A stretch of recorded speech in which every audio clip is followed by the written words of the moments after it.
Hello students, good morning. मैं हूं आपकी सोनिया मैम। सागर क्लासेस के कॉमर्स के यूट्यूब चैनल में आपका स्वागत है। आज हम स्टार्ट करने वाले हैं first chapter of class 12 accounting for partnership basic concept. तो आइए शुरू करते हैं इस चैप्टर को। ध्यान से सुनिएगा और आगे बने रहिएगा। तो चलिए स्टूडेंट्स, आज हम अपना फर्स्ट चैप्टर स्टार्ट करते हैं accounting for partnership basic concept. तो स्टार्ट करने से पहले हम बात करते हैं what is the meaning of partnership. So according to the Indian partnership act 1932, the definition of partnership is the partnership is the relation between the person who have agreed to share profit of the business carried by all or any one of them acting for all. यानी कि partnership एक ऐसा relation है जिसमें कि दो या दो से ज्यादा पर्सन पार्टनरशिप में बिजनेस करने के लिए अग्री करते हैं। जो बिजनेस किसी सभी के द्वारा या किसी एक पर्सन के द्वारा सभी के बिहाफ में चलाया जाता है। अब पार्टनरशिप फर्म में जितने भी पर्सन उस बिजनेस में एंटर्ड होते हैं उन्हें पार्टनर्स कहा जाता है और कलेक्टिवली वो एक फर्म के रूप में काम करते हैं। अब बात करते हैं कैरेक्टरिस्टिक्स, फीचर्स। देखिए, सभी में अपनी अपनी कोई ना कोई ऐसी क्वालिटीज होती है जिसके बिहाफ पे हम उनको पसंद करते हैं। ऐसे ही पार्टनरशिप बिजनेस की भी अपनी कोई कुछ क्वालिटीज होती हैं, जिसमें से फर्स्ट क्वालिटी है कि एसोसिएशन ऑफ टू और मोर पर्सन। देखिए, बात कर रहे हैं हम अपन पार्टनरशिप की, तो पार्टनरशिप एक ऐसा बिजनेस है जो अकेला व्यक्ति तो चला नहीं सकता है। तो मिनिमम उसमें हमें कितने पर्सन रिक्वायर्ड होंगे? 2 पर्सन, है ना। और अब मैं बात करें कि मैक्सिमम कितने लोग पार्टनरशिप में बिजनेस कर सकते हैं, तो पार्टनरशिप में एक्ट के अकॉर्डिंग तो कुछ डिफाइन किया ही नहीं गया है कि कितने पर्सन पार्टनरशिप बिजनेस कर सकते हैं। बट जो मैक्सिमम नंबर ऑफ पार्टनर्स हैं ये प्रिस्क्राइब किए गए हैं अंडर द कंपनी एक्ट 2013 में कि आप मैक्सिमम कितने पार्टनर्स बना सकते हो? 50 से ज्यादा आप किसी भी फर्म में पार्टनर्स नहीं रख सकते हैं। ठीक है, समझ में आया बात? अब बात करें कि भाई पार्टनर कौन बन सकता है। हर कोई व्यक्ति थोड़ी पार्टनर बन सकता है। पार्टनरशिप में वही व्यक्ति पार्टनर बन सकता है जिसके ऊपर कोई कोर्ट का केस नहीं चल रहा हो। भाई किसी के ऊपर केस चल रहा है तो हम उसको पार्टनर बनाएंगे तो कल से हमारे बिजनेस पर भी उसका नेगेटिव इफेक्ट आएगा। ठीक है, अब उसके बाद हम बात करें कि क्या एक माइनर पर्सन यानी वो जिसकी एज 18 ईयर से कम हो, तो क्या वो पार्टनर बन सकता है? क्या बिल्कुल बन सकता है ना। बट कुछ कंडीशंस के अंडर में एक माइनर पर्सन कॉन्ट्रैक्ट नहीं कर सकता क्योंकि उसमें डिसीजन लेने की कोई पावर नहीं होती है। तो एक माइनर पर्सन जो है वो पार्टनर तो बन सकता है बट वो कभी भी उस पार्टनरशिप बिजनेस के लॉस को बियर नहीं करेगा। अगर फर्म को कोई प्रॉफिट हो रहा है तो उसमें उसे शेयर दिया जाएगा, बट लॉस जो है वो बाकी मेजर पार्टनर्स बियर करेंगे।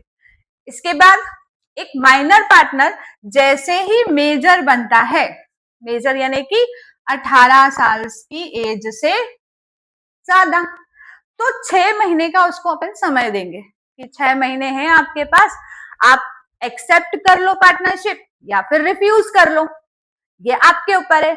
अब अगर वो डिसाइड नहीं कर पा रहा है तो उसके लिए वही सारी एक्शन ली जाएगी जो एक पार्टनर्स के लिए, मतलब उसको पार्टनर ही कंसीडर किया जाएगा। फिर बात करें तो एग्रीमेंट। भाई कोई भी काम अगर एक अकेला व्यक्ति कर रहा है तो वो किसी चीज के लिए बाउंडेड नहीं होता है, बट पार्टनरशिप में अग्रीमेंट बनाना वैसे तो कंपलसरी है ही नहीं, it is a totally optional, but हम फ्यूचर में होने वाले डिस्प्यूट्स को ध्यान में रखकर अगर सोचें तो पार्टनरशिप में अग्रीमेंट बनाना कंपलसरी है ना। अब ये एग्रीमेंट कैसा होना चाहिए, तो रिटर्न होना चाहिए या ओरल होना चाहिए। अब बच्चों आप लोग क्या प्रेफर करोगे, देखो आज ओरल अगर हम कोई एग्रीमेंट करते हैं तो हमारे पास उसका कोई प्रूफ नहीं होता है ना। तो इसलिए कि अगर कोई रिटर्न एग्रीमेंट अगर हम बनाते हैं तो उसको हम एज एविडेंस अपने पास रख सकते हैं, ठीक है। अब एग्रीमेंट जो है उसको कहा जाता है पार्टनरशिप में deed, it is called a partnership deed. The term and condition of the agreement among the partners is the basis of their relationship। जो भी आपके रिलेशन मतलब आपने जो डिसाइड किया है कि आप क्या करना चाहते हो, क्या क्या आपकी टर्म्स कंडीशन होगी, कौन पार्टनर क्या काम करेगा, वो सारी चीजें आपको अपने पार्टनरशिप डीड में मेंशन करनी होगी। अब सेकेंड चीज आती है कि बिजनेस पार्टनरशिप कंसीडर होगी सिर्फ और सिर्फ जब आप कोई बिजनेस कर रहे हो, ठीक है। बिजनेस के या फिर कोई प्रोफेशन, भाई कोई प्रोफेशन मतलब दो चार्टर्ड अकाउंटेंट मिलकर एक फर्म खोल रहे हैं, है ना, दो लोग मिलकर फर्म खोल रहे हैं तो वो भी आपके लिए क्या है, पार्टनरशिप है। मतलब बिजनेस और साथ ही साथ प्रोफेशन अगर आप करते हो दो या दो से ज्यादा लोग तो ही वो पार्टनरशिप कहलाएगा। अब ऐसा नहीं है कि भाई आपने दो लोगों ने मिलकर एक प्रॉपर्टी खरीद ली है ना, तो वो प्रॉपर्टी खरीदना आपके लिए पार्टनरशिप नहीं कहलाएगा। Joint ownership in property held not for sale और clinic setup as a charitable, मतलब आपने किसी की सेवा के लिए यानी चैरिटी के पर्पस से कोई क्लिनिक खोला है तो वो भी आपके लिए पार्टनरशिप बिजनेस नहीं है। फिर पार्टनर्स और पार्टनर्स के रिलेशन की बात करें तो पार्टनर और पार्टनर और बिजनेस का रिलेशन होता है म्यूचुअल एजेंसी का, मतलब कि यहाँ पर पार्टनर और जो होते हैं वो एक्ट करते हैं as an agent for the firm. तो पार्टनर्स और पार्टनर्स के बीच जो रिलेशन होता है वो कैसा होता है बच्चों, एजेंट और प्रिंसिपल का, मतलब कि पार्टनर जो होता है वो एक एजेंट होता है जो उस फर्म के लिए काम कर रहा होता है।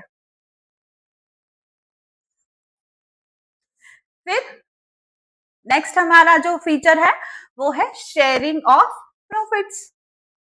Sharing of profit and losses shared by partners, profit and loss of the business are shared by partners in an agreed ratio.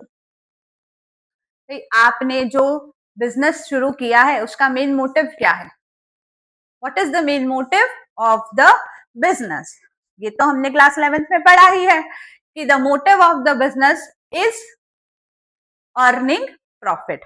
तो पार्टनरशिप में बिजनेस जो शुरू किया गया उसमें भी तो वो प्रॉफिट ही अर्न करेंगे। अब जरूरी नहीं है कि प्रॉफिट ही हो, है ना, बट मोटिव होता है हमारा कि बिजनेस में ज्यादा से ज्यादा प्रॉफिट अर्न किया जाए। तो जो भी प्रॉफिट अर्न होगा, प्रॉफिट ही नहीं एज वेल एज लॉस भी पार्टनर्स जो है वो उनके अग्रीड रेशो में ही डिवाइड करेंगे जो उन्होंने अपने सहमति से दिया है। जैसे कि मान लीजिए कि ए और बी पार्टनर है, वो 3:2 में प्रॉफिट शेयर करते हैं, तो यहां पर अगर हम माने कि 15,000 का प्रॉफिट है तो यहां पर 15,000 का जो प्रॉफिट है उसको हम डिवाइड करेंगे किस रेशो में, 3 और 2 रेशो में डिवाइड करेंगे। मतलब 15,000 का 3/5 और 2/5 दोनों पार्टनर्स रख लेंगे।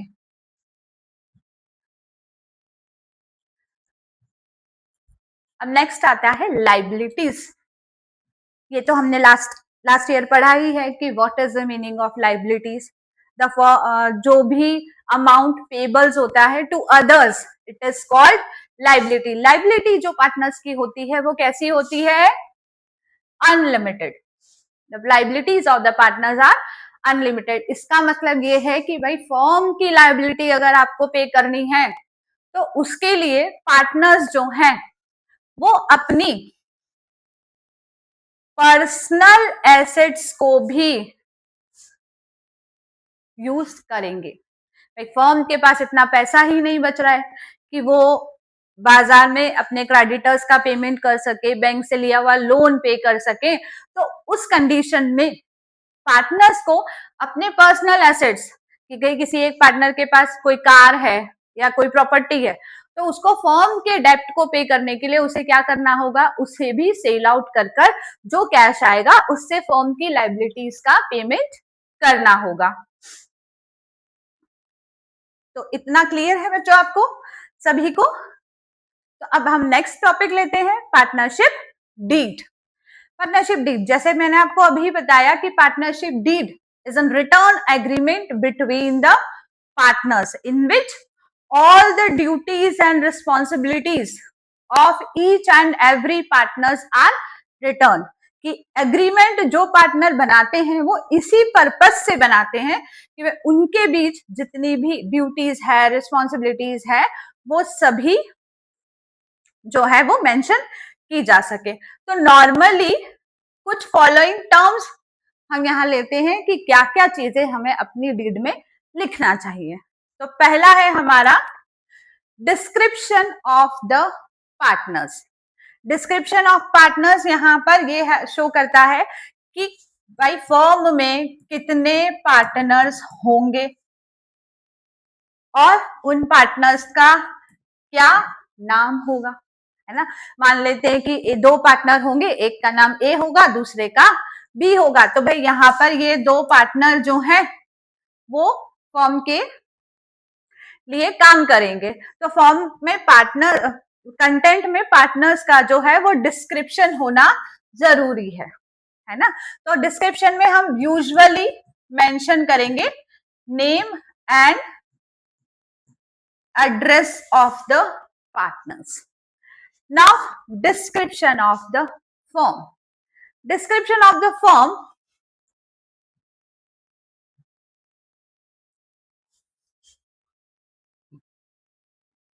डिस्क्रिप्शन ऑफ द फर्म, इसमें हम ये मेंशन करेंगे कि फर्म का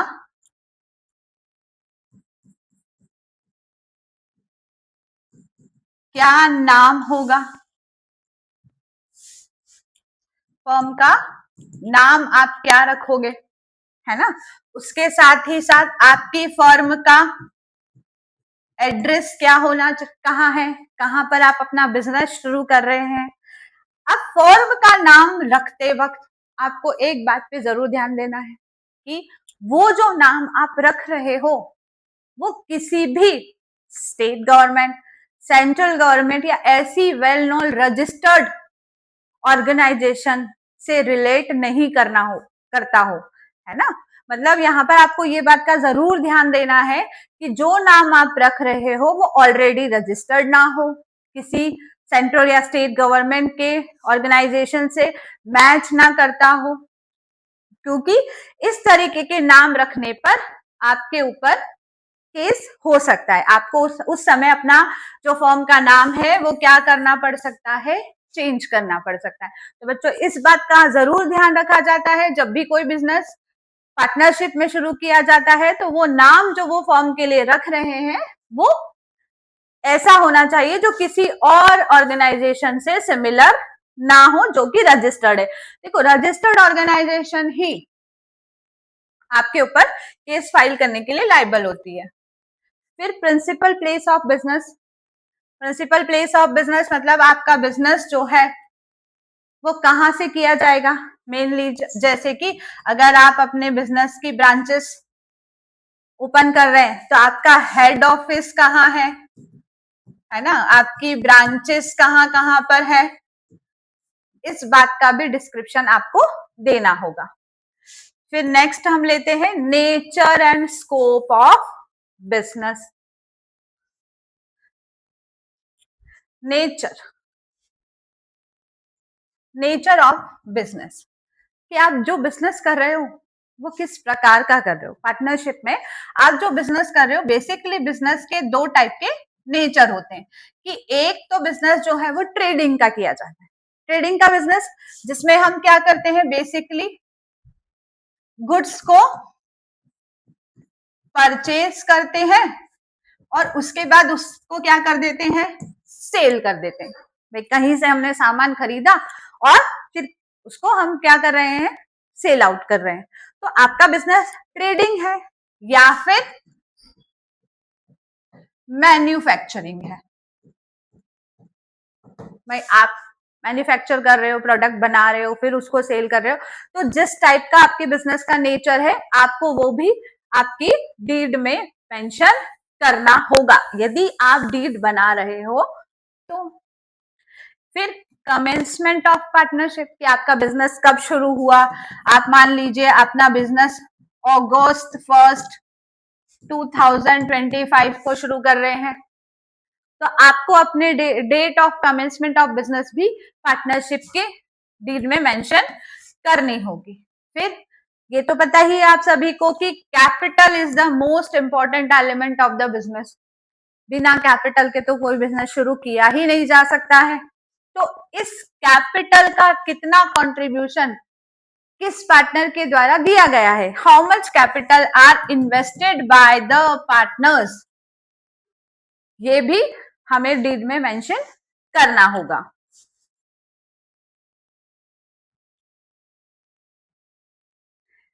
देखो एमपी बोर्ड के बच्चे ये बात ध्यान रखें जरूर से कि ये जो टॉपिक है ये एक इम्पॉर्टेंट टॉपिक है पार्टनरशिप के मेन कंटेंट। ये जो हम कंटेंट यहाँ पढ़ रहे हैं ये ऐसे कंटेंट है जो आपको बेसिकली 4 मार्क्स में पूछे जाते हैं।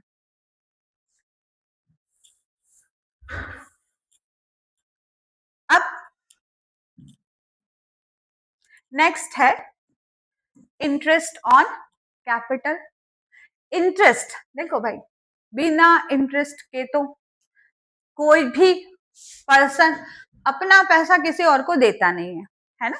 तो जैसा कि हमने लास्ट ईयर पढ़ा है कि सब business is treated as separate from its owner, की बिजनेस को उसके ओनर से क्या माना जाता है, सेपरेट। भाई ये ओनर है, यानी कि यहाँ हम ओनर ना लेते हुए हम लेते हैं क्या, कि पार्टनर है, और ये क्या है, फर्म।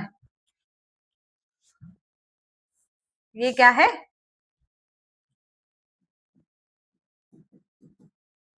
फर्म है। तो ये जो पार्टनर है ये फर्म को अपना क्या दे रहे हैं, पैसा दे रहे हैं, है ना। किस रूप में, कैपिटल के रूप में। तो भाई फर्म के लिए कैपिटल जो है वो क्या कंसिडर की जाती है, एज अ लाइबिलिटी। इसको हम कौन सी लाइबिलिटी मानते हैं, इंटरनल लाइबिलिटीज। तो इस इंटरनल लाइबिलिटी पर firm will pay the interest to the partners.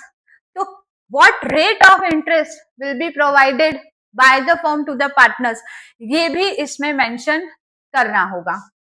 Now the next is interest on drawings।